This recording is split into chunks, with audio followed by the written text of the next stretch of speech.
जनताको करबाट तलब खाने कर्मचारी खुल्लम खुल्ला कार्यालयभित्रै कांग्रेस एमाले र माओवादी हुन पाउँदैन। तपाईले यही सरकारको कार्यकालमा लाल पूर्जा अवश्य पाउनुहुन्छ, यो म प्रतिबद्धता व्यक्त गर्न चाहन्छु। विश्वविद्यालय र सरकारी कार्यालयबाट दलीयकरणको अन्त्य त गर्छौं, तपाईलाई प्रिय लागोस् कि अप्रिय लागोस्। भ्रमको भाइरस असाध्यै धेरै फैलाइएको छ। हामीले नुहाउन पाउने अधिकार खोज्ने भनेको होइन, भान्सा कोठामा नुहाउन पाइँदैन भनेको हो। भ्रमको भाइरस यति बिघ्न फैलाइयो, एकजना माननीयले भन्नुभयो, ए तपाईलाई 24 घण्टे सूचना दिएर घर खाली गर्न सक्नुहुन्छ, अनि के बर्खाको बाढी चाहिँ तपाईलाई 24 घण्टे सूचना दिएर आउँथ्यो त? अनि बाढीले बगाउनबाट आफ्ना नागरिकको रक्षा गर्नु सरकारको कर्तव्य हो कि होइन?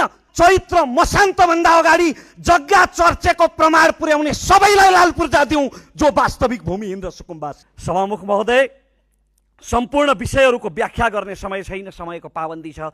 म हटपट बनेका केही विषयहरूमा केन्द्रित हुन चाहन्छु, जसमा भ्रमको भाइरस असाध्यै धेरै फैलाइएको छ।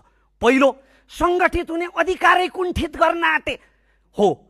हामीले भनेकै हो, जनताको करबाट तलब खाने कर्मचारी खुल्लम खुल्ला कार्यालयभित्रै कांग्रेस एमाले र माओवादी हुन पाउँदैन। विश्वविद्यालय र सरकारी कार्यालयबाट दलीयकरणको अन्त्य त गर्छौं, तपाईलाई प्रिय लागोस् कि अप्रिय लागोस्। हामीले सङ्गठित हुने अधिकार कुण्ठित गर्न खोजेको होइन, तर हरेक ठाउँका निश्चित मर्यादाहरू हुन्छन्।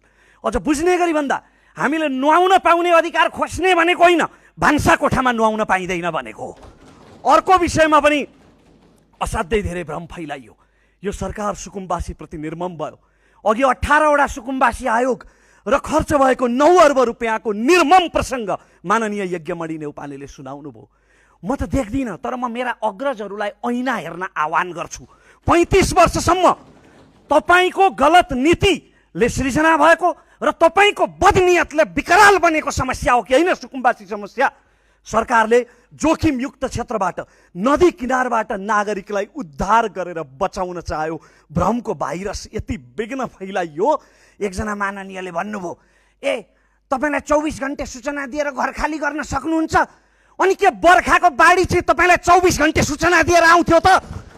अनि बाढीले बगाउनबाट आफ्ना नागरिकको रक्षा गर्नु सरकारको कर्तव्य हो कि होइन? हो। होल्डिङ सेन्टर अझ व्यवस्थित हुन सक्थ्यो, तर सरकारको नियत शुद्ध छ। मैले नाराहरू सुनेको छु, जबरजस्ती लगाइएका र लगाइएका नाराहरू, मिसगाइड गरेर लागेका केही नाराहरू मैले सुने। झुटो बोल्न आउँदैन, अर्कोचोटि भोट पाउँदैन। म देशभरिका, मेरो झापा क्षेत्र नम्बर 1 र सम्पूर्ण राष्ट्रमा रहेका वास्तविक सुकुम्बासीहरूसँग फेरि पनि प्रतिबद्धता व्यक्त गर्न चाहन्छु। मैले अर्कोचोटि